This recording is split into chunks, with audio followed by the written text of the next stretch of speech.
And welcome back, everybody, to another episode of Bubba the Bat Flip, episode 67. We're going to talk about our current Battle of the Podcast leagues. Lots of fun there. We are currently in round 32, or down to the 1 minute clock instead of the 2 minute clock. You can find me on Twitter at BDintric, and my co-host, as always, on Twitter at BatFlipCrazy. Toby, how we doing, man? We're doing pretty well, Bubba. It's been a exciting couple of weeks as a diehard Padres fan for many years, dating back to the 80s probably.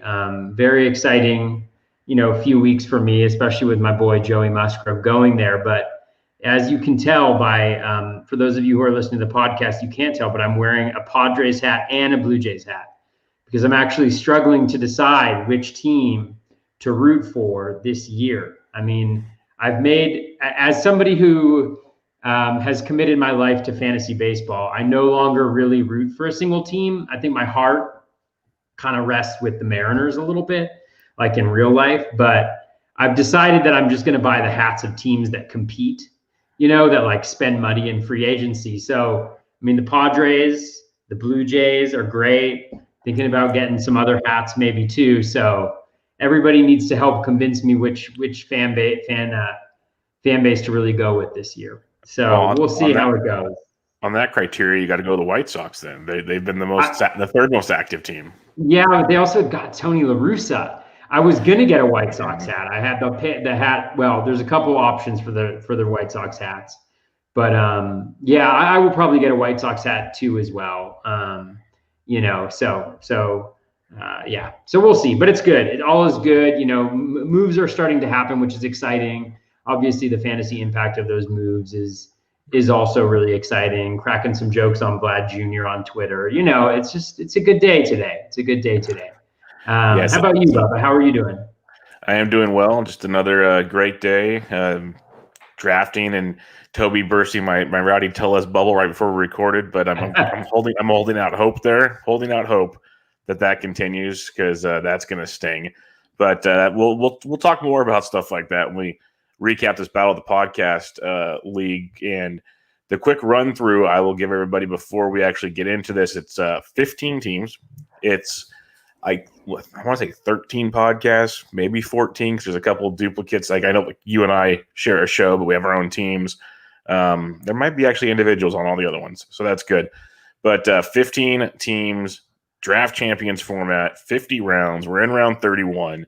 It's pretty chaotic, to say the least. The term "go get your guy" started really early, Toby. So what were some of your early thoughts, I guess, before we even really got cracking in the draft? What did you think of the overall league? Yeah, I mean, it's first of all, thanks to Zach Waxman of the Draft Champagne. I know it's always hard to say. Draft Champagne podcast. I really appreciate him pulling it together. We had a league last year as well, Common Sense Fantasy. Drew Morris won that league, I believe. So I think it's fun. I mean, it's always fun when you have kind of themed leagues, where a lot of the guys who are in the league, some of their drafting styles, either from being in drafts with them or from just, following them on Twitter and knowing who they're interested in. And so that piece of it is fun, but I think it's nice because I think it sets a little bit of the groundwork as we get closer to March.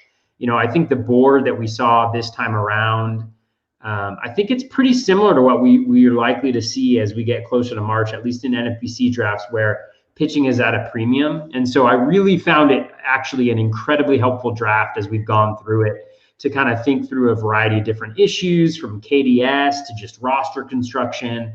So it's been really fun. One thing that makes it a little different, which I actually didn't think about right at the get-go, but I picked up on pretty quickly, is it is a DC. It is a Draft Champions 50-team or 50-player draft and hold, but it's not part of the overall competition because there's it's just a $50 league, $50 buy-in. So it's actually not part of the overall, which I think is important as you think about the teams and strengths and weaknesses and how balanced you need to be in different categories.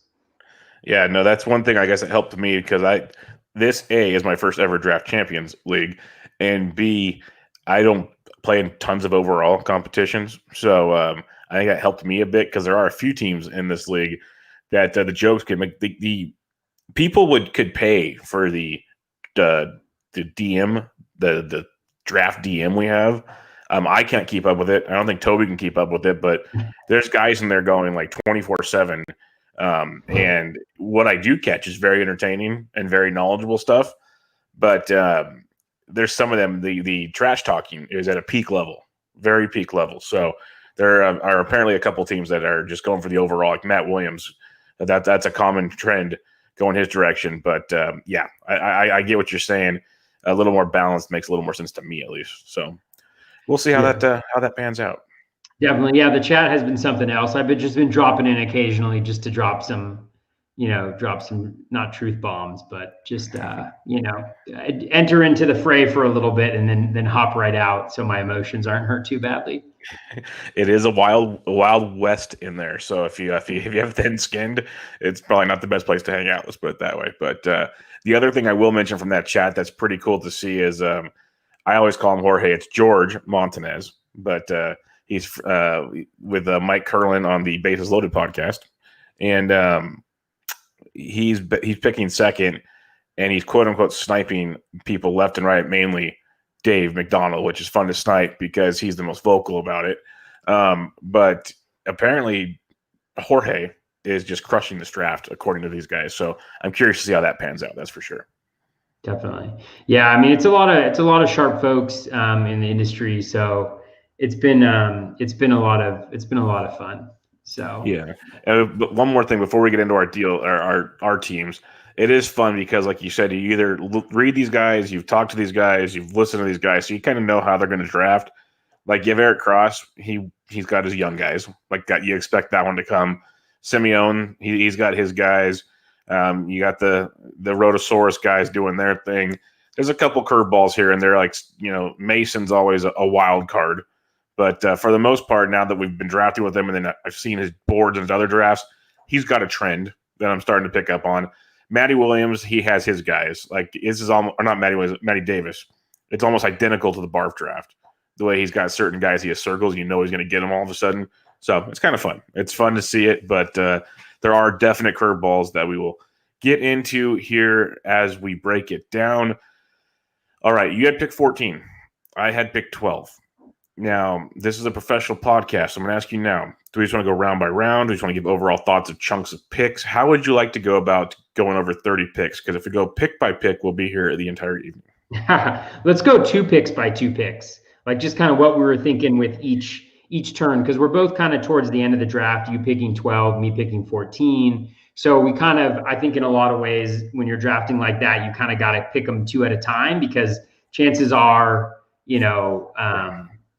gotta quote unquote get your guys at each one of your picks. So let's think through kind of just strategy and things that we're thinking. I'm curious, for you, where did 12 rank in your KDS? It was my 9th. I think I talked about it on last week's show, or it might have been a different show. My KDS right now, it's 1, 2, 3, 4, 5, and then it goes backwards from 15 all the way down to 6. So I either want like the top picks, or really to try to get one of those ace pitchers, or put me in the back. So 12 is not my ideal pick. It's not the end of the world. And it left me with one of the guys I love. I loved him more when the Indians weren't cheapskates, but I did land Jose Ramirez. I was kind of surprised that one of the shortstops didn't make it there. I could have went Lindor, but I'm not really feeling that. The decision for me there was between J-Ram and Giolito. Like those were the 2 I was looking at. And of course, like literally Rob DiPietro from the Pull Hitter podcast. He has taken so many picks right after I take them. So part of it's like, okay, it's justification. At least I was on the right path. But it's like, okay, maybe if because I don't know who you're going to take, but I have like ideas of your bubble of what you're going to go for. So I'm kind of like, okay, I might have a shot to go past Toby, but Rob just snipes everything I think of pretty much. So Giolito, I was hoping would come back, or I was going to take him at 12. I took J-Ram, Giolito went, but it was a run of pitchers. Giolito, Darvish, Buehler, Nola, Bauer. Those 5 went in the next 6 picks. So I landed Castillo, who in other drafts I've been doing, if I'm picking like 4th or 5th, I've been getting Castillo everywhere in the second round. Now I got him at 12.4, so or 2.4. So it was a very interesting scenario, but I had to get one of the big pitchers because, as you'll hear, like if I would have waited until round 3 for my first pitcher, I'm drafting the likes of Snell, Lynn, Gray as my number 1.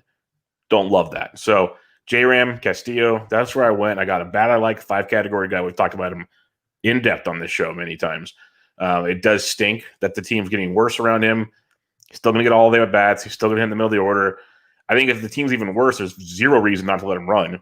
So that might actually help him a little bit if I'm looking for any kind of grain of salt there. But it was just like the bats at that point, he's still the best bat for me. And it was either between him and Giolito. Part of me thinks I should have took Giolito and maybe taken a chance on a Mondesi or Lindor the next time around. But hey, we got J-Ram, we got Luis Castillo. I don't hate the start. So what about you? Definitely.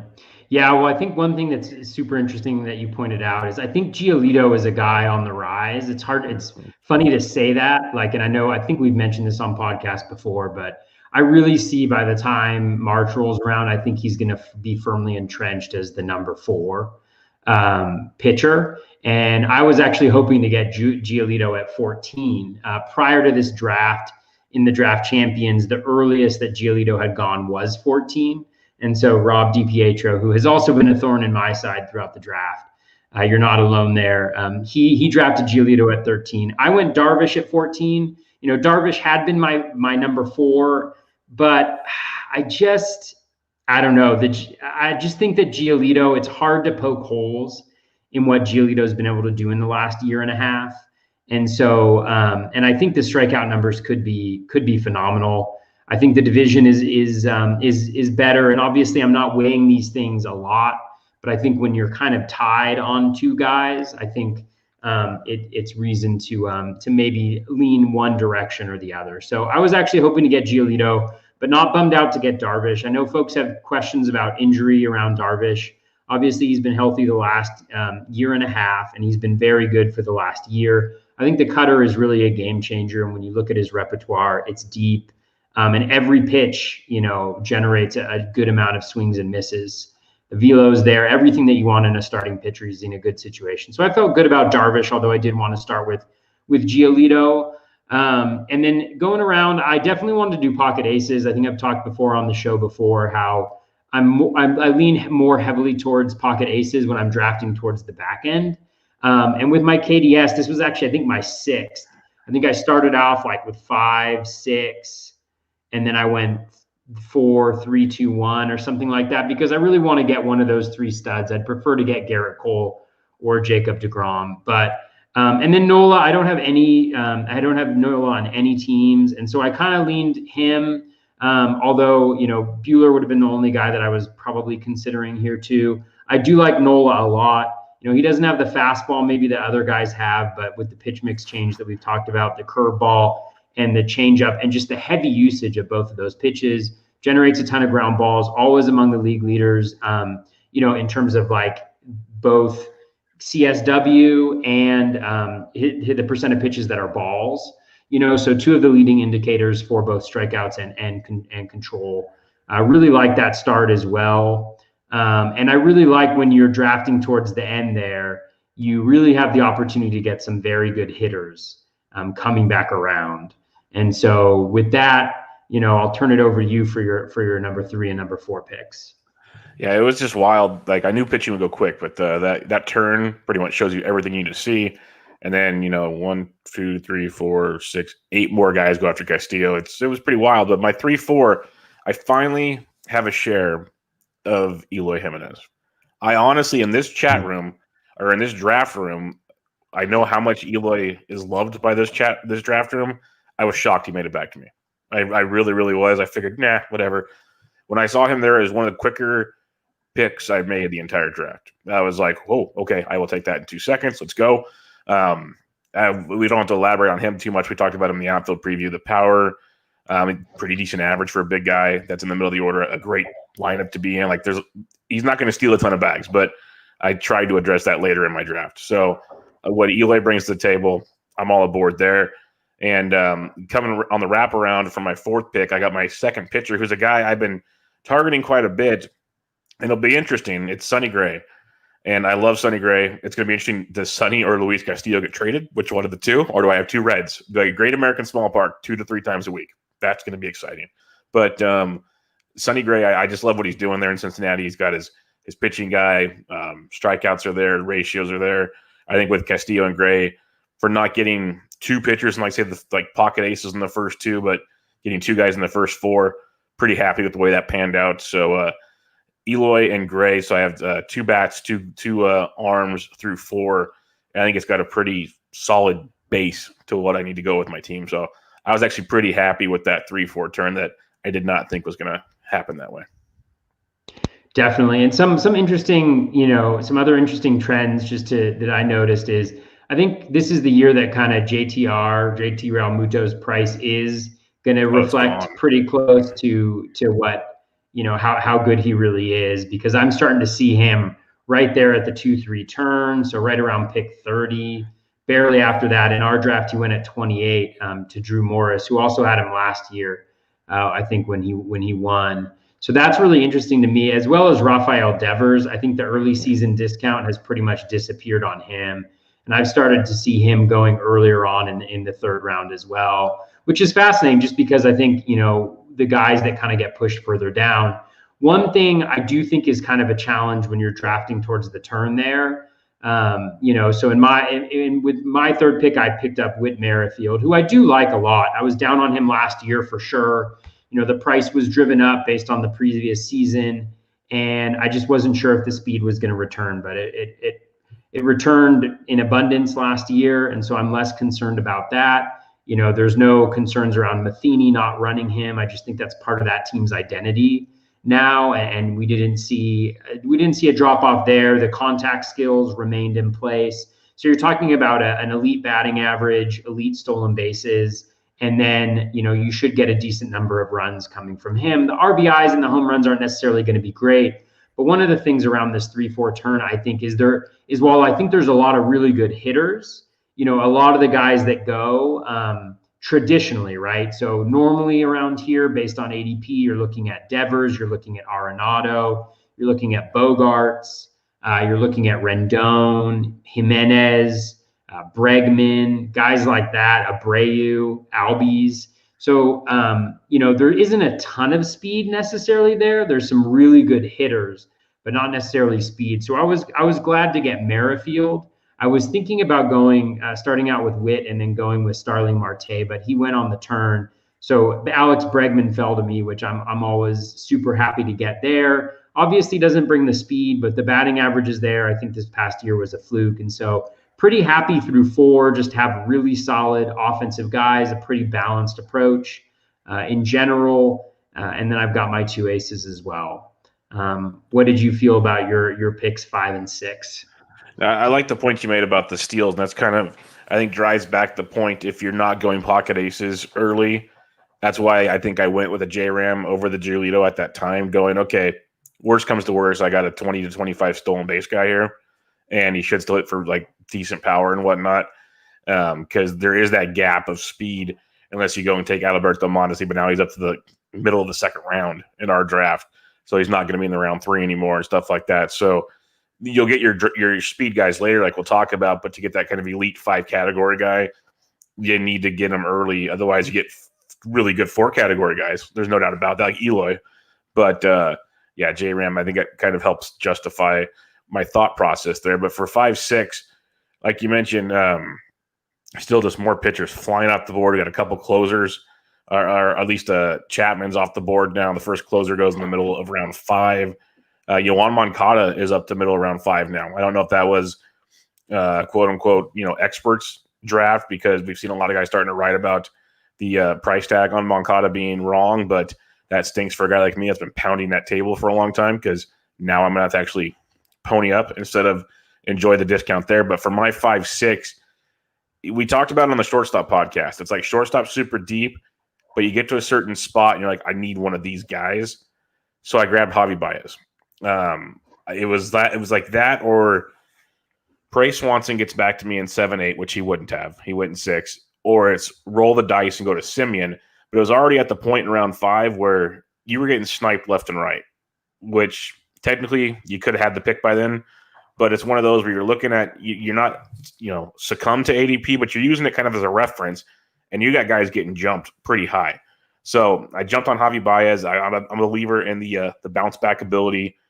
5 category contributor. The steals aren't as great as they once were, but they're still there. I think we've both agreed the Cubs will be much better than they were last year. That was just a bad season. So I went and got Javi to give me my 3rd bat and another pretty close to 5 category guy.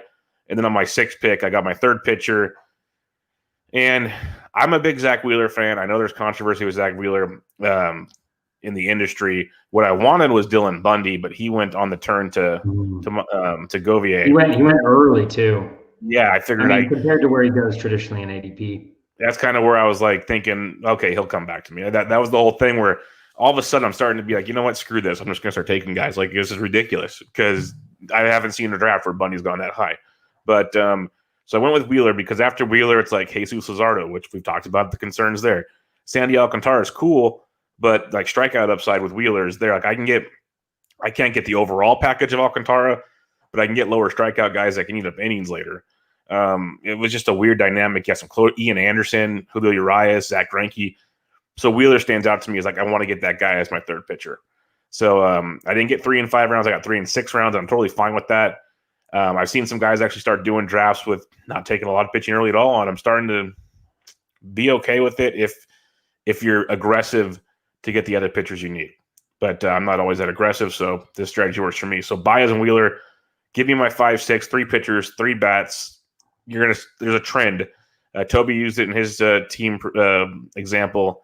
I go balanced. That's most of my team. I may never be built to win an overall title. Let's just put it that way, because I'm not that kind of aggressive drafter. But through 6, that's where I stand. What about your next 2 picks? Yeah, so I think this is where it gets really interesting for me, because I think I really liked drafting towards the back end of the draft because, coming into, so we're now into rounds 5 and 6. And, I really like drafting my 3rd starting pitcher, like in rounds 7 and 8 or so, because generally speaking, around pick 105, there are a number of really solid folks. If you go by ADP, you have Zach Greinke, you have Pablo Lopez, even Dylan Bundy. He's going by ADP a little bit earlier than that right now, but I have seen him fall that far, and I've gotten him around there. But with starting pitching being moved up so dramatically in this draft, all of those guys went before pick 105, and even the guys who go after those guys also got pushed up a little bit. And so it was interesting because at that 5-6 pick, I was thinking like, I kind of wanted to take a chance and see if a Zach Greinke or, a Dylan Bundy or somebody like that would have made it back to me. But, and so I went with Salvador Perez. I think another great, example of catchers being underrated. Perez has been solid throughout his career. The batting average hasn't been what it has been, what it was last year. And I don't anticipate that it's going to be as good, but for a catcher, it's still well above league average. The power's always been there. The RBIs have always been there. And I think they'll continue to be there, batting in the middle of the lineup with those guys stealing bases in front of him. And so the runs, they're probably not going to be, that great, but I think for a catcher, I feel really good about him being my catcher 1. So I was excited to see him fall here, but it's not a great part of the draft in the sense that the guys that I like, I feel like I'm not necessarily getting the same, value that I do later getting them on. I know there's a lot of conversations about the word value, but in terms of what the cost is that I have them worth versus, or the price I have them worth, versus, where they're going in the draft. For instance, Jeff McNeil goes at the 5-6 turn right there. And I don't mind that pick at all because I think batting average is king. And McNeil, especially if he bats towards the front end of that lineup, I think he's going to do really well for himself. But he's also a guy that, that goes, from an ADP's perspective in like, early 90s, mid 90s. And I'd much rather grab him kind of there than have to, pick him earlier on, because you really do. While it's like, of course, you're going to pick the guy that you like the most.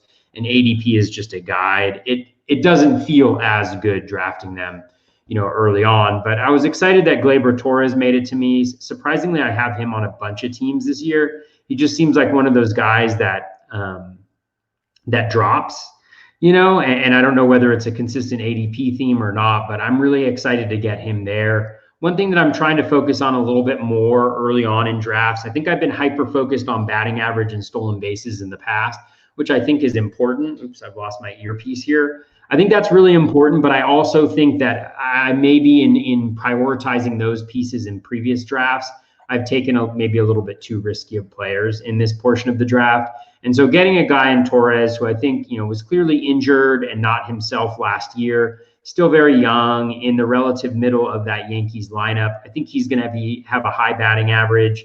I think he's going to hit for home runs. He's going to hit for power. He's going to get runs and RBI. And then the steals, he's projected for 5 or 6, which is fine. It's not necessarily actively hurting me the same way that Perez's 0 is. And so I don't mind doing that because I really do think there are some nice speed threats, from picks 100 to 160, 170, that can help fill some speed needs for folks. So that's kind of how I felt going through 6. I felt really good about the draft. I feel like each one of my picks felt solidly as part of a plan and felt pretty stable. Although I do think that, in the next piece of the draft is really where I really started to rethink kind of KDS and my KDS strategy and thinking about where guys may go in subsequent drafts. And as we get closer to March and starting pitching and relief pitchers push up, whether I really like being in this part of the draft as much as I do earlier on in the draft. So, but that's kind of how I felt. I felt really good after those first 6 rounds. How about you? Yeah, a couple of things you mentioned there. Catchers, I was actually surprised how kind of gentle the drafting on catchers was for a while. I figured 2 catchers in a DC format might get pushed up a little more. No, it did not. That was good to see. And then the relief pitchers, it was weird. Like the for sure guys went early. Then it's kind of like a waiting pattern right now. So like when the Kirby Yates news hit, he got picked like immediately. So it's been a weird go. But we'll talk about that in a minute because that affects my team. Rounds 7 and 8 now. Now we got one of Bubba's team Bubba picks here. Tommy Pham joins the club. I'm always a Tommy Pham guy. I keep preaching Tommy Pham over Trent Grisham. He's 40 picks later. He was 42 picks later in this draft. Nothing against Trent Grisham, but very similar production, if not better, potentially a lot later in the draft. That's the way I view it, at least. So Tommy Pham giving me another speed guy. And this is, again, why when I took Eloy, I was not worried. I have a few guys that I like to target for the speed later, and Tommy Pham is one of them I've circled in a lot of drafts, so I grabbed him. Literally could have 20-20 upside if things click. There are injury concerns. I'm not going to deny that, but in that San Diego lineup, if they keep hitting him second, that's going to be a force there. So big fan of him. And then I went and grabbed my first catcher in the round 8 spot. Like you took the second catcher off the board, and then on the turn, Will Smith and Wilson Contreras went in 2 of the next 3 picks. So I'm sitting there looking at this going, okay, draft champions, there's no fab. You need to start at least 2. You probably need to carry 4 to 5. That's been a discussion of late. You probably 4 at least to feel comfortable. And I'm like, I'm going to go get a guy. I'm going to do it. It's not my normal forte, but I went and got Yasmani Grandal. I know he's got a spot in your heart for his home run he hit late last season. Another reason to get a White Sox hat. Yeah, another reason to get a White Sox hat. But like the batting average is always a concern with him. We've seen him have good averages, low averages, but what isn't a concern is the power's there. He'll toss in a couple steals here, not a ton. You're not drafting him for that, but the power's there. He's going to be hitting in the middle of that White Sox order, probably 5th-ish, 6th maybe, which is still very good in that order. He can play first base on occasion. He can play DH on occasion. He's one of those catchers we talk about that he doesn't have to play just when he catches, which is always nice because Edwin's not there. Remember last year when they signed Yasmani, we're all excited, like, oh, he's going to play first base, radio DH, or he'll DH. Yeah. And then like we're thinking like, he might play 155 games or something. Like it's going to be sweet. And then they went inside Edwin. Edwin's not there anymore. Like we can go back to that storyline potentially, and at least it's in the discussion. So I was like, I'm going to get Yasmani. It gives me one solid catcher, and I can build from there. So I was happy with this part of the draft here, going Tommy Pham, getting my guy category outfielder, and then Grandal, a very strong catcher, in my opinion, to kind of get that spot going on the roster. So I enjoyed the 7-8 spot actually quite a bit there. For sure, yeah, and kudos on that Grandal pick. I really do like that. I know it's earlier than it was, but based on my prices, I have him as being well worth that even. That's still a steal based on the value I have him returning based on projections. So for me, this was an interesting part. I mean, I'm for people who have followed the podcast for a while, I've never been a Goldie fan necessarily. A big Goldie fan just because of the decreasing speed, but the cost right now is just, I mean, I think it's ideal. I mean, yeah, I mean, just in the sense that there hasn't been really much skill regression that we've seen. We've seen some results regression, right? He's not getting the same results, but I think if you look kind of under the hood, like the metrics are supporting, additional power. He's 1 year off of whatever 34 home runs or whatever it was that he hit. He's going to be in the middle of that Cardinals lineup. And while it's not going to be the greatest lineup in the world, hitting third or fourth in any lineup is a nice place to be. And then when you combine that with the skills that I think he still possesses, I think I like that pick right there. Although I do like some first baseman going later there. And then Altuve, this is the first time I've drafted Altuve, which is surprising because I think he's a tremendous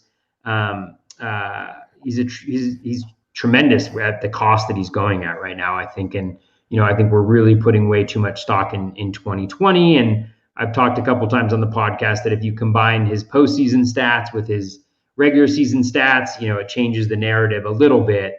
And the Astros are still going to have a really good top half of the lineup.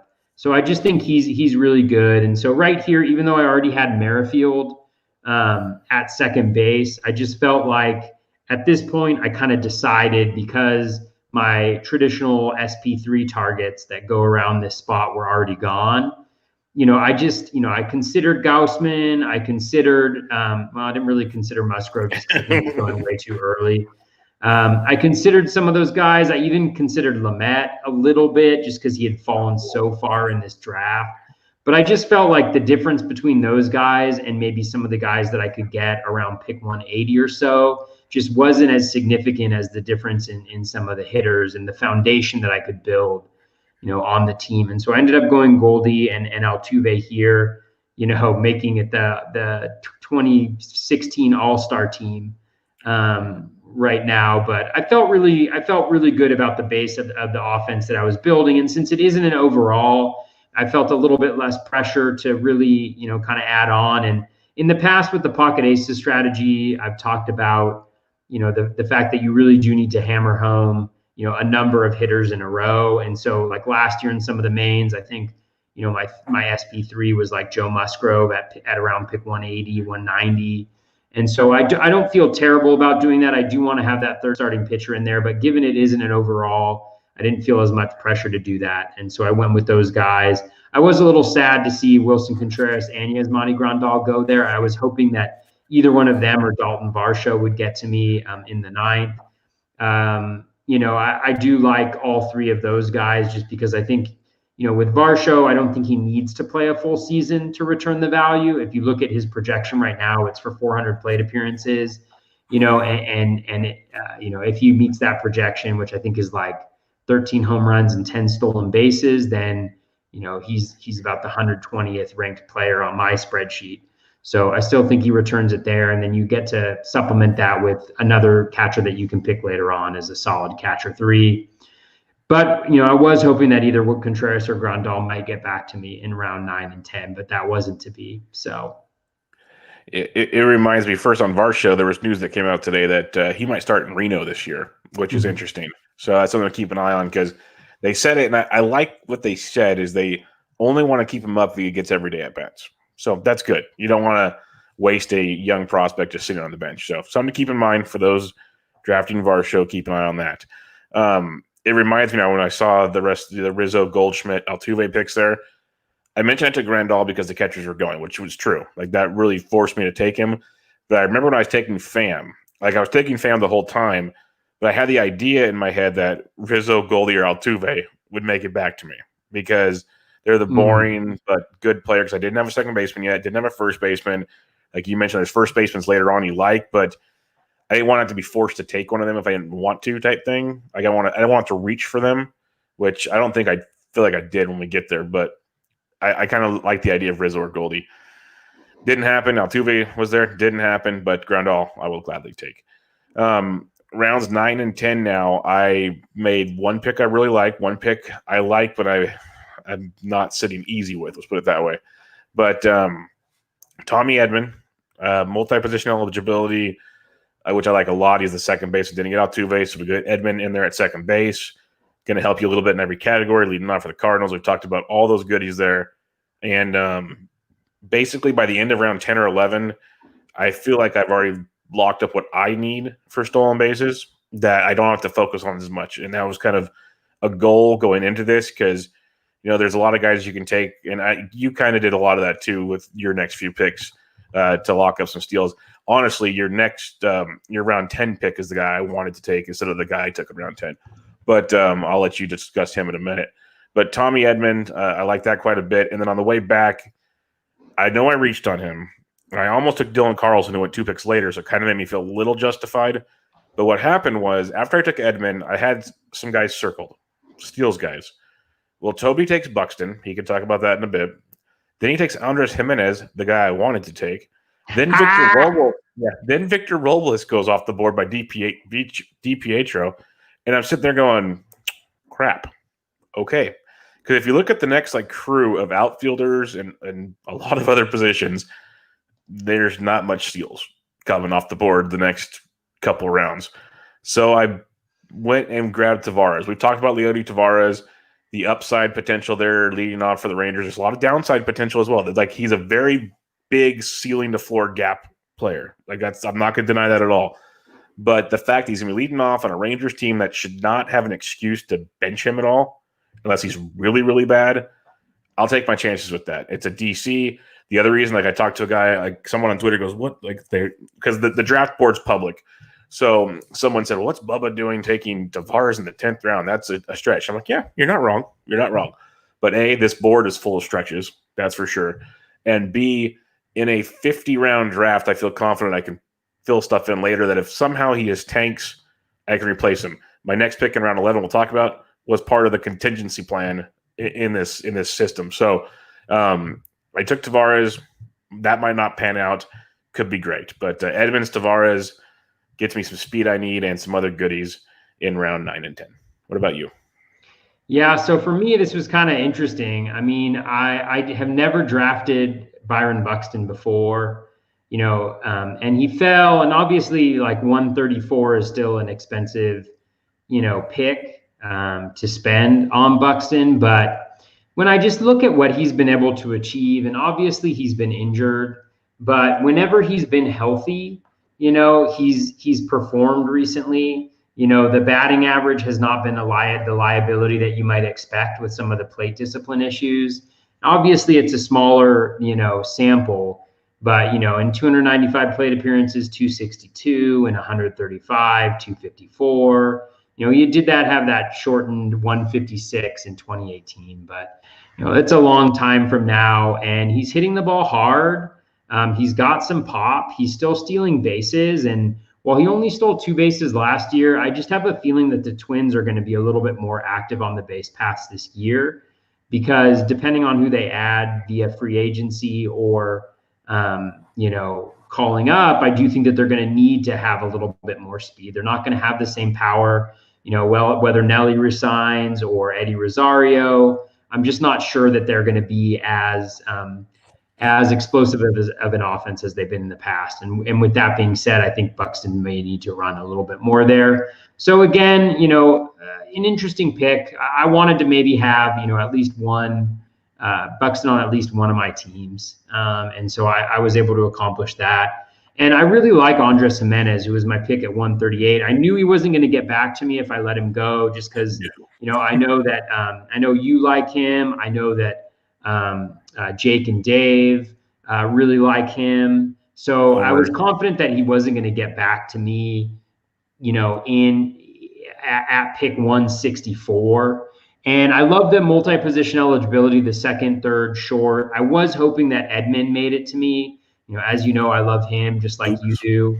And I think Jimenez is a nice substitute for Edman. And in some ways, I think there's maybe a higher ceiling just because of the stolen bases. Now, there was a back and forth on Twitter after I made the pick about whether he's going to start the season at AAA or not, for Cleveland. I don't think so, just because he's already played that one full season. Obviously, Cleveland can do what they want to do, but I still think that they want to compete. I mean, it's not like they can't compete in the AL Central still with the team that they have. And he's a really good, he's a good player. When you look at his projection, 13 home runs and 21 stolen bases, I believe, is the Steamer projection. And that's in only 533 plate appearances, which would make him the 162nd most valuable player if he meets that projection. And so, and so if he plays the full season, I think he beats that projection. I really do think that the speed is there. And I think Cleveland's going to be very active on the base paths next year.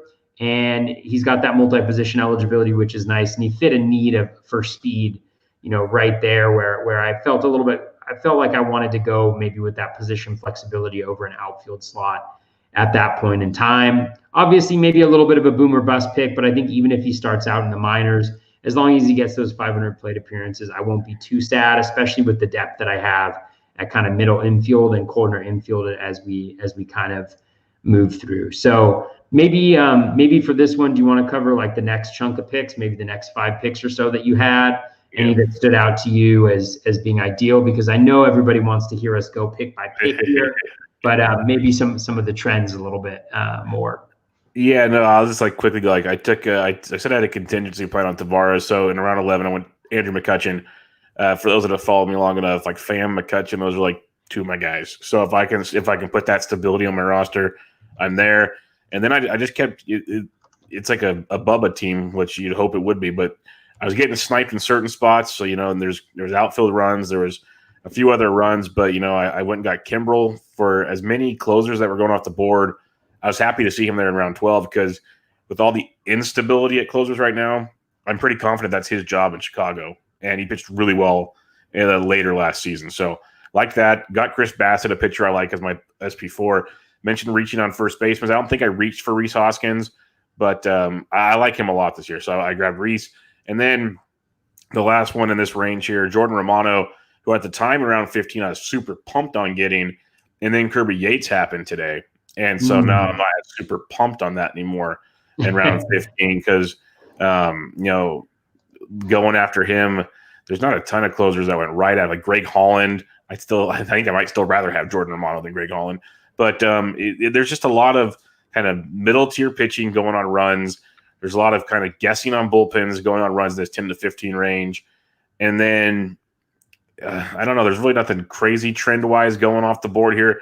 Seeing Jared Walsh go where he went was kind of surprising to me before guys like Josh Bell, Rhys Hoskins, even Christian Walker. I like Jared Walsh, but let's be realistic type stuff. So, yeah, I got 3 pitchers, 2 bats in that realm, and just kind of help filling out my starting lineup. Yeah. I mean, for me, I was really excited. I got Michael Brantley coming back in the 11th. So really nice batting average. This is kind of a spot where I really want to hone in on batting average in a lot of instances, just because it's kind of the last bastion of batting average before you get into some more questionable profiles. So I was really excited to get Brantley, and Anthony Santander is a guy that's growing on me just because I think the batting average skills are really solid. I think the power skills are solid. There's growth there. I'm liking more and more what he brings at this point in the draft. It's kind of a unique profile as we get here. It's similar to an Eddie Rosario profile in a lot of ways without necessarily having the same speed. And then I finally dipped in with my 3rd pitcher in round 13. I got Drew Smyly. A little bit of upside, some Ks. I think when he pitches, he'll be really good. It's just a matter of how much he'll pitch. And then David Price has been falling recently, but he's already said that he plans to pitch this year. There was some video of him pitching. He's working out. So that made me feel a little bit more confident getting him here. And I think if he does pitch, he's going to be really good on the Dodgers. I think he's solid 4 ERA or lower, 1.25 whip or lower. on a really good Dodgers team. And I do think that with the year off, he can provide a little bit of volume. He should be well rested. I was hoping to get Ryan Yarborough in round 15, but our nemesis, Rob DiPietro, snagged him pick before me. I ended up going with Dallas Keuchel, who traditionally wouldn't be that interested in Keuchel, but I think for the team build that I had, just, not really having, a lot of depth, I think that Keuchel brings solid ratios. I mean, the whip is it can be a little questionable, but he always keeps the ERA pretty solid. Hopefully he can go, he can be one of those guys that goes deep into games for the White Sox and with La Russa, because he doesn't necessarily have that. I'm just making this up. His third time through the order could be terrible, but as kind of a control guy who relies on those ground balls, hopefully he can get deep into games, and maybe the K per 9 isn't as great, but if he can get me like 150 strikeouts this year, I think that'll be really solid. And then those are my next 5 picks. So, an interesting kind of trio of pitchers there that I think helped make up a little bit in rotation construction what I missed out in some depth earlier on. I love the lefty love you're giving there. That's beautiful. I hadn't even thought about that, but you really got to have those matchups in fantasy baseball. Yeah, when they bring the lefty heavy lineup, you got to be ready for that. Yeah, you're all on board. And it reminded me when you mentioned the Yarborough snipe. Before I took Hoskins, I was planning on taking Schwarber, and he got me there. So yeah, he's a crafty little guy. 16 through 20 for me, I went and got Nady Eovaldi. It seems early, but if you look at the pitchers that were left on the board at the time, I actually felt kind of justified taking Nady Eovaldi at that point. If you would have told me 2 months ago I'm taking Nady Eovaldi in round 16, I would have thought you're crazy. Here we are. He's a guy that he had a sub-4 ERA last year. I'm more realistic, like 4.2-ish ERA. I'll be happy with. Tons of strikeouts. And it's a Boston rotation that they're going to have to let him pitch.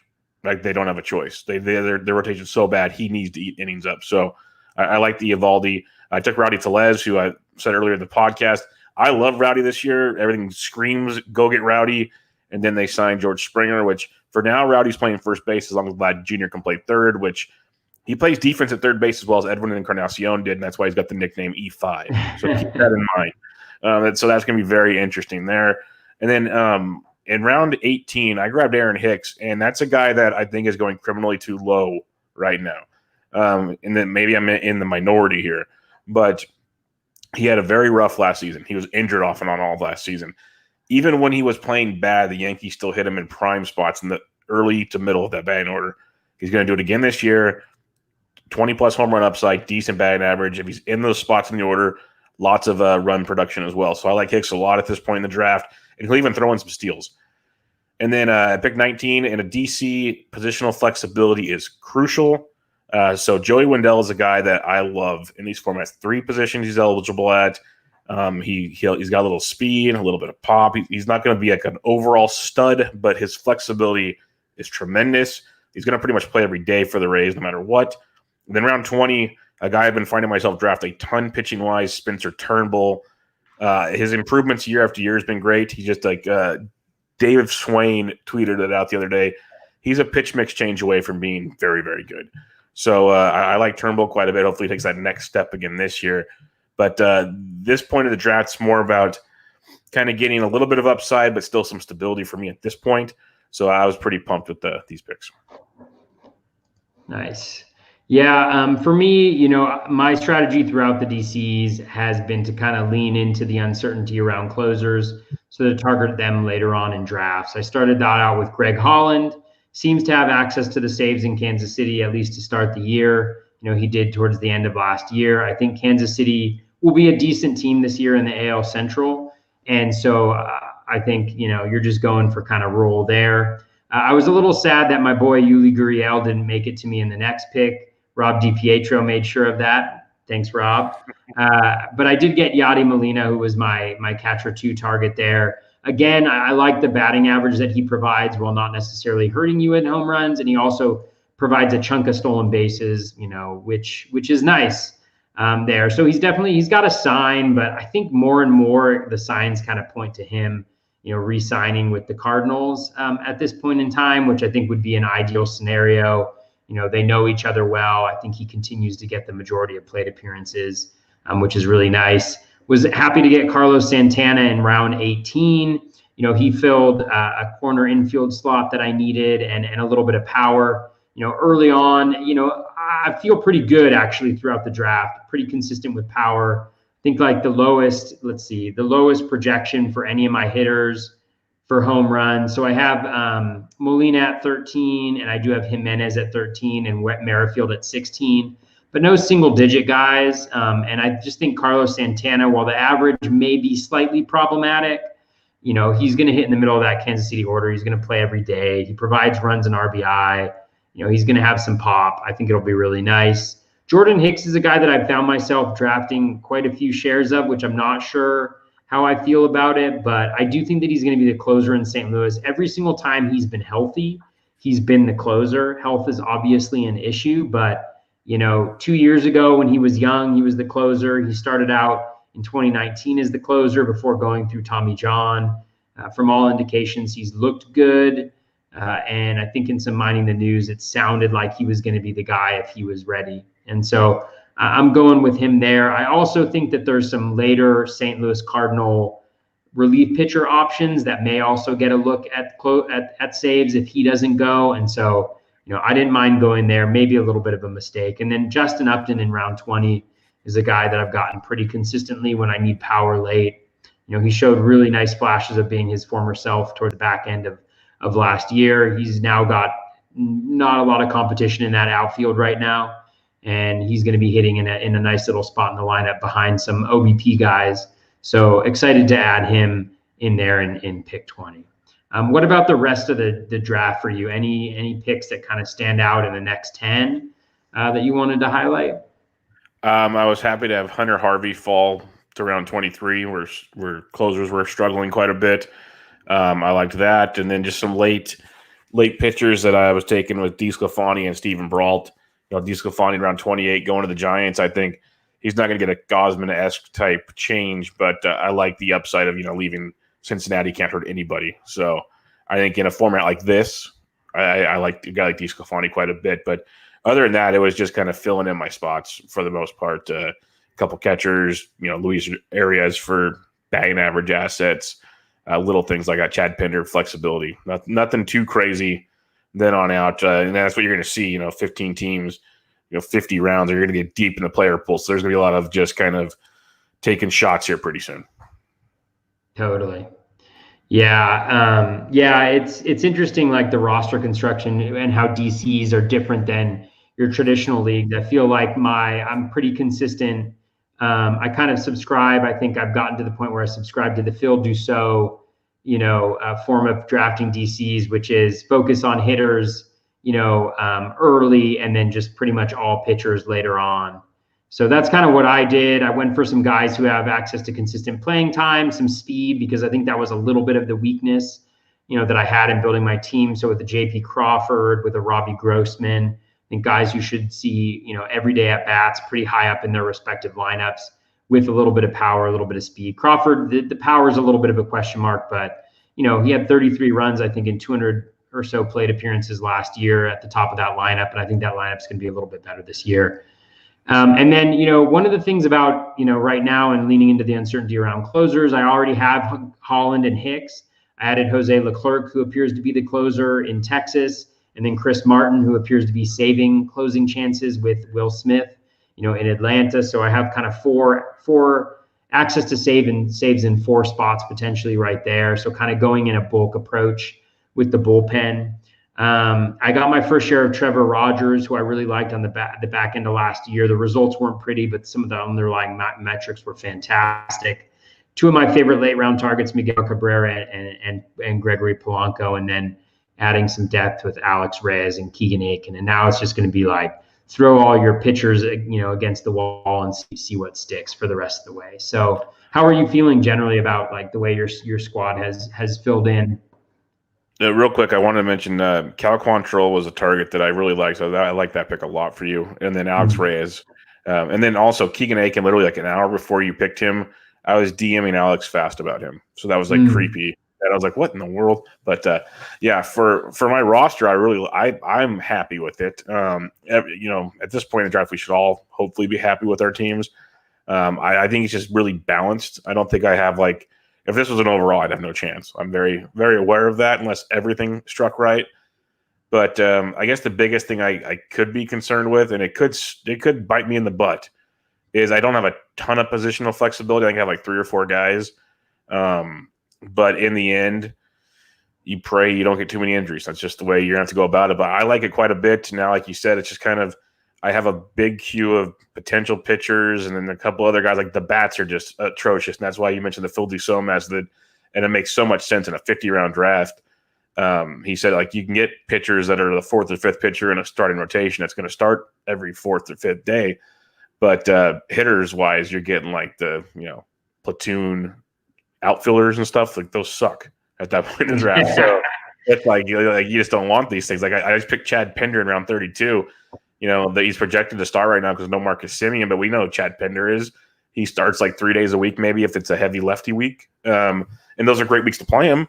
But do I expect to get a massive year out of Chad Pender? No. But you never know. Things can change. So it's just weird. I took Brandon Crawford in round 29 because I want a shortstop that plays every day. That's where you're at in this draft. You're looking for everyday at-bats right now. There's no world I've ever drafted Brandon Crawford in. It was tough to pick, but I sat down and I'm like, you know what? He's going to play every day. So let's just go. So that's how I feel. How about you?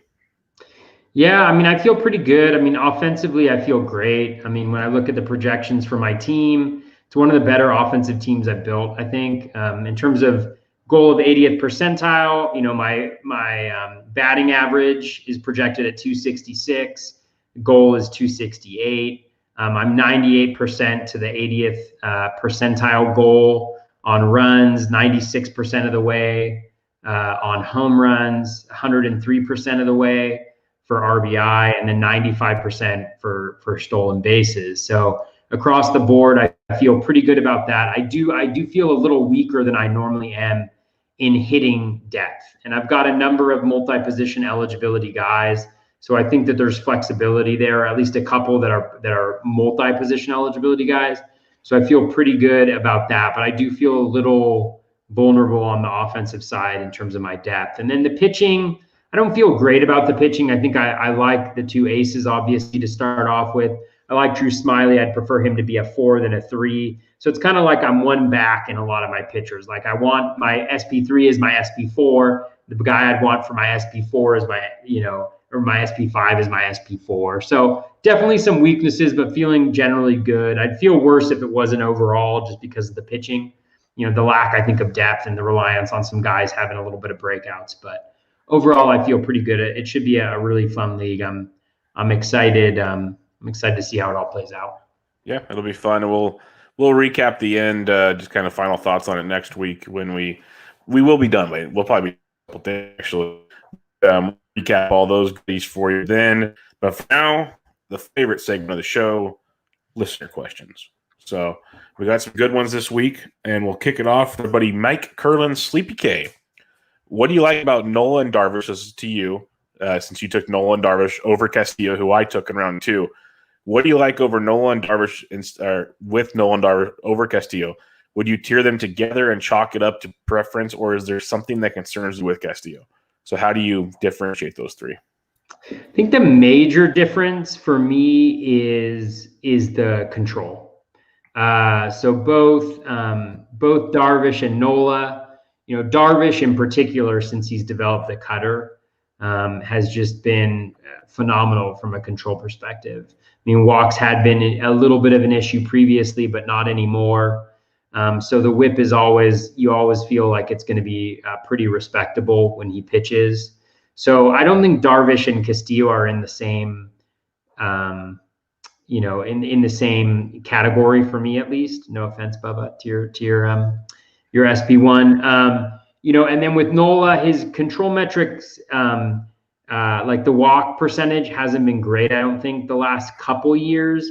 But when you look under the hood, the percent of pitches that are balls, he generates a really high chase rate. and he generates some really poor contact for like ground ball rate wise. Castillo does the same, but I think doesn't have necessarily the same control.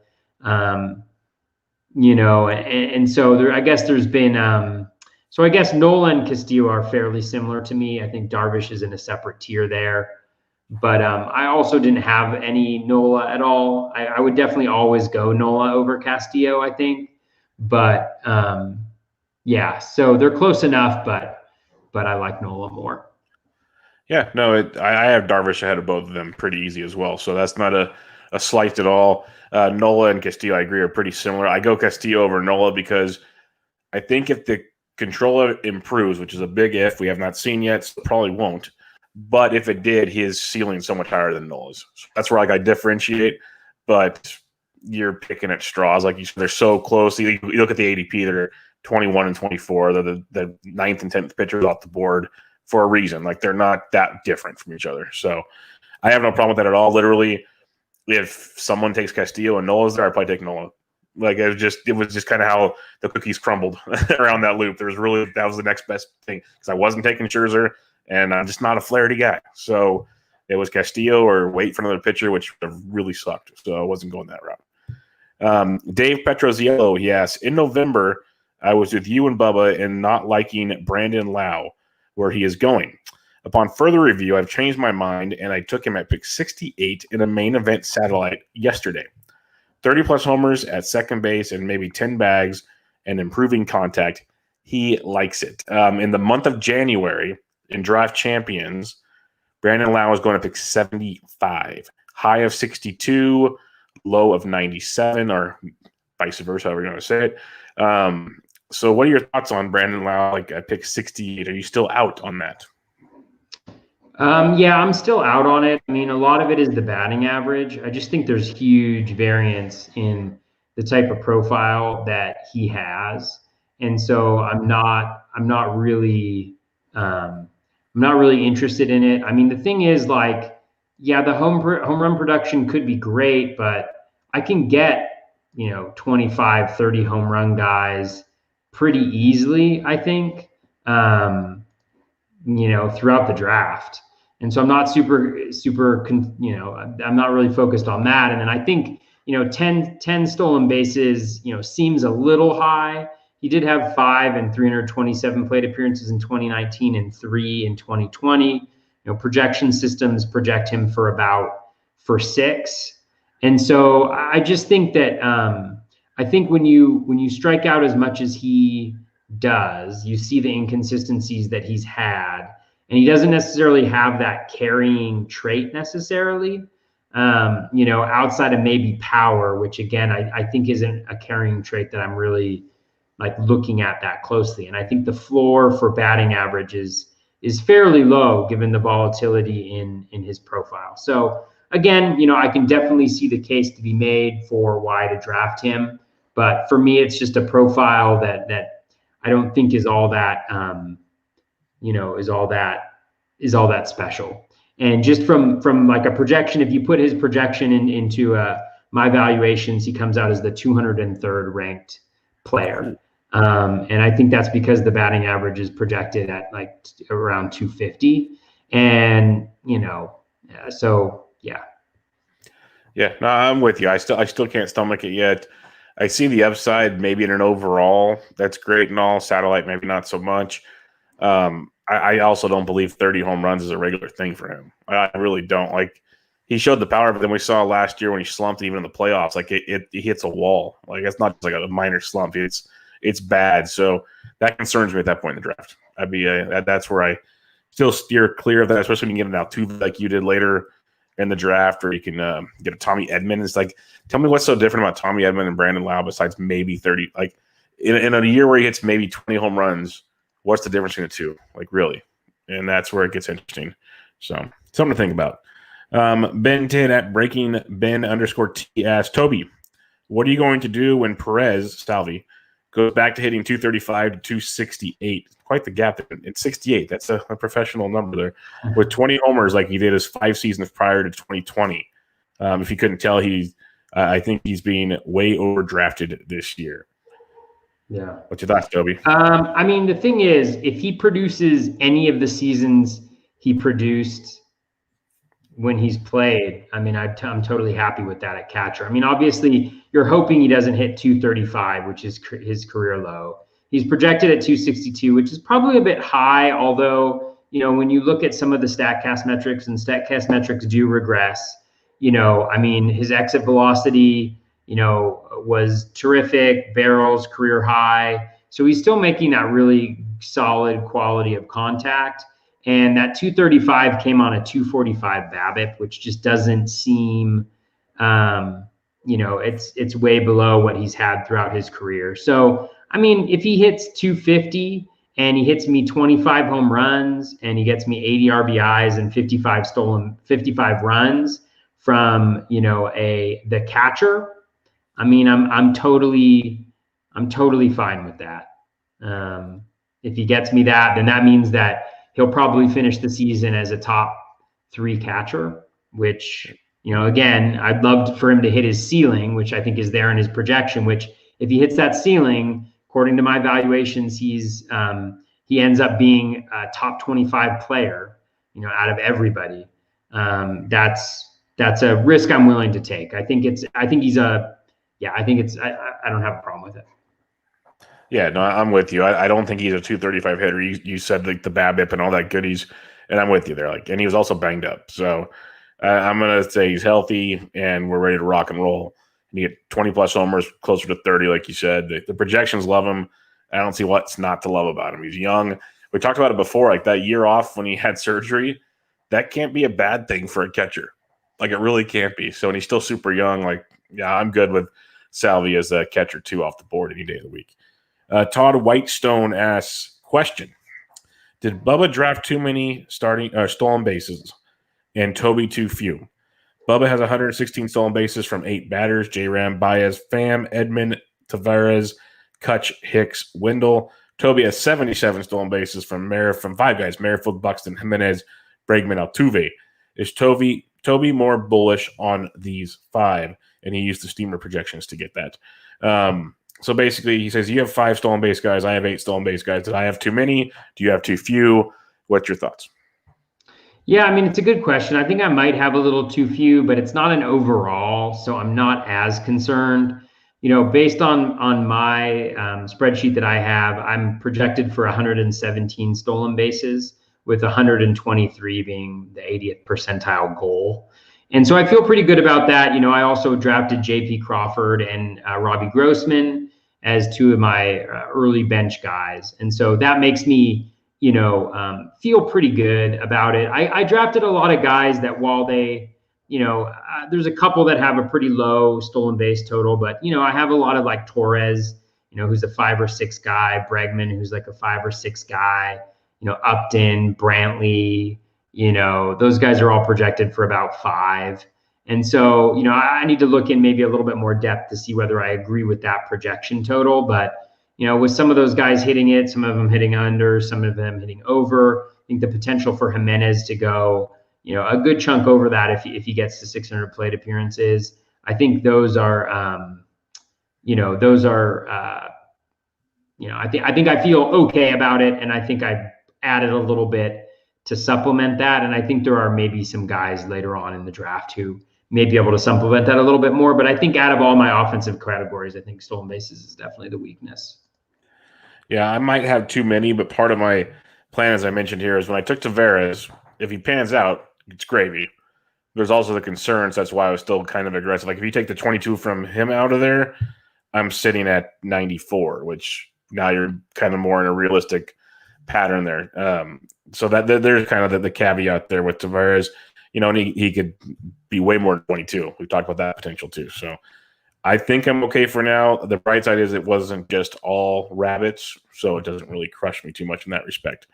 John Paca asks at Mean Guy 1, thoughts on Jordan Hicks? Is he going too high for the uncertain closer situation? So you took Hicks. You also took Alex Reyes, who I like a lot. So in the bright side of things, there's a couple other options, but you should have one of the 2. So that's good. Obviously, you took Hicks, so do you think it's too high? I mean, maybe. It all depends. I think the cost, the draft cost at like I think pick 260 or so, I think is I think that's fine. I mean, if it doesn't work out, then it doesn't work out. But he was good. Like in the last season, he pitched. The one thing that does concern me a little bit is that walks have been an issue, and he's coming off of Tommy John, and that's normally kind of the last thing to come back. But I think the Cardinals situation is a nice situation for me because I think they've shown confidence in him before. They put him in here. There's been some positive quotes coming out, and I think that's I don't know. It's a nice place to pitch. The Cardinals always seem to make magic. It's a great ballpark to pitch in. The NL Central is a great division to pitch in, heading into this year. So I think there's a lot of positives. But, when I think about it later on, I mean, the challenges at the time, it's like you don't know who's going to be available later on. And Leclerc and Chris Martin, I knew I was going to go after Chris Martin, but I didn't expect Leclerc to be there in the late 300s.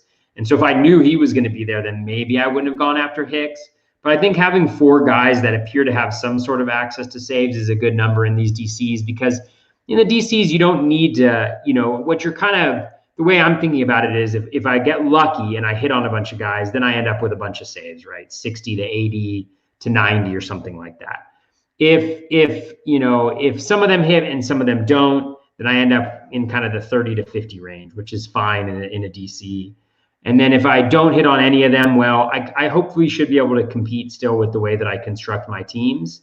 And at least I'll have a lot of high skilled relievers later on in the draft that I can kind of plug in there. And that's kind of the breaks. And generally that's been kind of my philosophy recently is not to get too caught up in trying to win the overall in the DC, even though that's a big chunk of it. It's more about like the practice drafting, but then also like trying to win my league. Like that's what I'm focused on. And if I get lucky and I happen to be in that overall competition, then so be it. But saves is probably going to be somewhere where I'm a little weak in a lot of my drafts, unless I get lucky. The defending champion of the draft champions overall, Rob DiPietro, he said on a recent podcast of his, he wasn't trying to win the overall. He was just trying to win his league for $3,000. I was happy with that. And you catch lightning in a bottle. It's a beautiful thing. At B King 818 asks, NFBC question. Looking to try out the solo shot next year. It's a 36-man roster, and Fab once a month is the only difference from the main event. How does draft strategy change based on these parameters? Yeah, it's a great question. With those parameters, it's interesting because it's just kind of that in between a DC, a draft champion, so 50 player draft and hold, and kind of your normal NFBC roster of just having 7 bench spots, no IR. I think the major difference is, you have Fab once a month. So instead of maybe looking on a week-to-week basis for Fab, you maybe want to do a little bit more of a month level analysis of schedule. Like how does this pitcher seem to be lining up? How do the hitting matchups within this given month? Maybe piecing together like some ideas, like maybe a certain team or a certain player, that you can stream for the first 2 weeks, and then the second 2 weeks, another guy. So thinking about those type of strategy, but then also just making sure that you have depth at each one of the positions, because you have a deeper bench, you're allowed to do that, but you want to make sure you have at least 2, if not 3 guys that you can plug into that position, to each position, and feel pretty good about. So I think those are the major changes. I'm sure there's things that I'm not realizing that I'll kind of realize as the competition gets going. But for me, that's kind of it. It is nice. It is a little bit refreshing to not have to do that Fab in depth on a weekly basis. So as usual, on FBC providing some nice products there. So I think the biggest thing is just the way that you build your bench and the strategy that goes into that, knowing that you don't have weekly Fab, that you got to hold on to these guys for a month. Yeah, there's that. So like the position flexibility helps out a ton. Like kind of similar to the DC idea. And can you imagine though doing that Fab once a month? So the amount of people you're betting on and the different price points that you're used to playing, like that, it's nice to only do it once a month, but that one Saturday night would be wild. It's to try to figure that out. It's kind of the cut line's what, twice a season or something, and you got guys going for like $600 and stuff like that. It gets wild. So yeah, it could be cool. Absolutely. Maybe it won't be as nice as you think it will because you'll spend so much damn time that one day on top of all the other fabs you're doing. You almost have to kind of pick at it as you go up to a type deal. Aaron R asks, saw you drafted Gleyber Torres, who has second base eligibility on some sites, which is super intriguing. Could you go under the hood and explain some of the underlying metrics on why you like him? Thanks. Love the show. Yeah, I mean, I think with Torres, I think the example, I mean, number one, like the projection, so Steamer has him at 269, 32 home runs, 87 runs, 96 RBI, and 6 stolen bases, which is very solid. Puts him about 65th on my spreadsheet in terms of valuation. So when he falls a little bit, then I go after him. He's always been a good hitter when he's played outside of last year, but even last year, when you include, in the postseason, again, very small sample size, but, he hit 435, 2 home runs, 5 RBI, 5 runs, 2 stolen bases. He improved in a lot of like skill metrics. His O swing was improved. His contact stayed the same. I know that there was some talk about like, well, maybe he wasn't as aggressive as he normally would, but I like it when guys are swinging on pitches at the plate. There was a little bit of regression, like or a little bit of a dip in his hard hit rate, but max exit velocity was the highest of his career. So he only hit 108 batted balls. His average exit velocity was right in line with where it normally is. He didn't get a bunch of barrels, but his ground ball rate went up slightly, but just around to league average. So, again, I think he's an example where we know he was injured. He's a very good hitter. He's still young. There's no reason to believe that he can't continue to hit.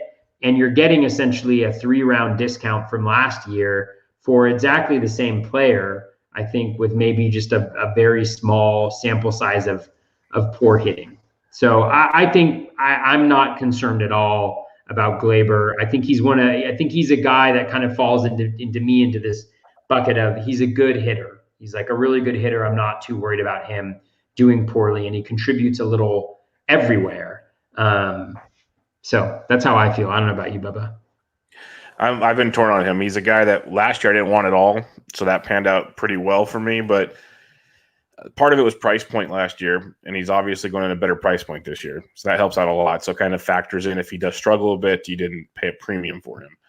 I do believe he's a better hitter than he was last year. I remember watching some of these guys on MLB Network breaking down his swing and everything, and it's something that I would love to have the time to dive in on. So we talked about it at other positions, how it appears like just looking at Savant and everything, like they're less aggressive. And then there's this and that, like and you see the drop in production. And there was a really good article on Pitcher List about Joey Gallo, and please forgive me, I forgot who wrote it, but it was a phenomenal article. And he goes into the fact that Joey Gallo's actually improved his strikeout rate and I believe even his walk rate. He's chasing less, and he's like swinging and misses, like all these things. Each year it's gotten better and better, but his power decreased this last year. He started breaking down the zones and the sluggings in the zones, the wobbles, like all these different things that some of these guys are meant to chase a little more. Like they need to keep aggressiveness. And they showed that with Gleyber Torres last year. I think it was like DeRosa and Ripken, and then we're breaking it down. And he was laying off pretty much everything from the, like, not the belly button, but almost in between the belly button and the chest up. Like he wasn't going completely on letters, but anything kind of up in the zone, he's just laying off. And you think about a guy with a short porch, if he kind of pokes it the opposite way, the home runs he gets. All these little minor tweaks. He could have been hurt. There could have been a lot of things that just prevented him from doing it. So if he becomes the hitter he was before, it's a great pick. If he made a fundamental change and he's not willing to change back, we'll see how it goes. But he's a young player, and worst comes to worst, he's in the Yankees lineup. Like that's always a promising thing. A great price tag. I don't mind it anymore. Last year I wanted nothing to do with it. This year I'm cool with it at where you got him at for sure. Marshall Witzberger asks, would you draft Syndergaard, Severino, or Sale in a draft champions or a best ball? And this is a great question because I've sat there and stared at names and think to myself, like, is this something, 50 rounds? Could I hold on to him till later? Syndergaard is the only one I've seen a lot of positive news on coming back in a couple months. Sale, a little bit of news. What's your takes on drafting those kind of guys? Because part of me, it's like you now have a 49-man roster for a while. But if they come back and give you even 100 innings, it could be premium. Yeah, I don't have any three of them, so I can't tell you that I would draft them. Yeah, I'm not interested. I'm much more like, I guess I'm risk adverse in a DC because you think, oh, I have 50 players. That's a lot of spots, but with injuries and attrition just throughout a season, you're probably your last 15 rounds, you probably have a 25% hit rate, and so it gets a lot smaller, your rosters, than you anticipate that they will pretty quickly. And so for me, yeah, I don't want to, especially at those rounds where you're really trying to get either plate appearances or innings pitched, or maybe a save guess, stab at some saves. I don't want to waste it on something that I won't necessarily get. But I'm also like fairly risk adverse when it comes to drafting. So yeah, and I'm pulling up the January ADPs, and you just got to think about it where these guys are going off the board right now, and like Syndergaard is going to pick 366, right? Like Chris Martin, you took right there. A couple guys in that range. You got Severino, he's going at 384, right around Michael Lorenzen, Dylan Cease, and then Chris Sale, he's going at 246. Ryan Yarborough, Jordan Hicks, Greg Holland. You're still paying a decent price. Like 360 doesn't sound like much, but in the DC it is, because those pitchers you mentioned that have stable jobs, plus there's bats around there I didn't even look at because I was on the pitchers page. So you are sacrificing, like you mentioned, like the last 15 picks or so. Those are like the break glass in case of emergency picks for the most part. Like you really don't want to have to rely on those picks if you don't have to. Maybe for like a week here or there, but not overall. So it makes it tough. Like I don't have them rostered in any best balls. I've done like 6 or 7 best balls. I've done an MSBC 50, and now I've done this. I have none of them. So it's tricky. But that'll wrap us up this week, Toby. Any final thoughts with the questions, the draft, anything? No, I mean, it's been really fun. Thanks again to Zach for pulling that together. It's been great. And I mean, we're getting close here. I mean, we're close to spring training, like less than a month to spring training. It seems like we're going to get 162 games, knock on wood. So, it's going to be here before we know it. And it's exciting to kind of see the draft board starting to reflect, I think, with something that's closer to reality, especially as players sign and you get kind of that movement up and down draft boards. Yeah, I figured late January, early February, we'll start getting the hot stove really cranking up, going into spring training. We're starting to get there. And it feels like there's been like no official announcement of talks, but they've been kind of hinting at the rule changes and this and that. So it feels like behind the scenes, they're maybe doing something that's probably impossible with baseball because they don't do that. But it feels like they're at least throwing flyers out now to get it ready. So that's a good thing. Like you said, full season would be amazing. I'd be just shocked with that. That'd be so cool. But regardless of imagine that 162 games. I'd be so jacked. And then if all things go well, maybe we can go watch a game in like August. Like hold out hope. Just hold out hope. You never know. But Bubba and the Bat Flip from the ballpark. That'd be outstanding. I'm in. I'm in. Let's do it. Bleacher seats. I don't care. I'll sit. I'll watch through the archway outside the stadium. Let's go. I've never been to whatever it's called now, Oracle. You've never been to Oracle? Oh, yeah, because it was a new stadium when I was younger, and we always used to go to the Oakland Coliseum because my dad was a big Red Sox fan, and so whenever the Red Sox would be in town, we'd come in and watch the games then. So we really didn't. I used to go to Candlestick back in the day. That's an experience. Oh yeah, gosh, yeah. And then when the good Giants teams with Will the Thrill and Kevin Mitchell and early Barry Bonds, those types of games. So yeah, it'll be a lot of fun to be able to go those and take the kids to them too. My kiddos haven't been really to any games yet. So yep. One of these days, we're getting closer to normalcy. That's the right side of it all. Let's just keep plugging along, and we're almost there. But you can check out Toby on Twitter at BatFlipCrazy. I'm on Twitter at BDentric. And we'll be back with you guys next Tuesday. Some more draft recap questions and who knows what else. But we'll be talking fantasy baseball. So You guys have a good one. Catch you later.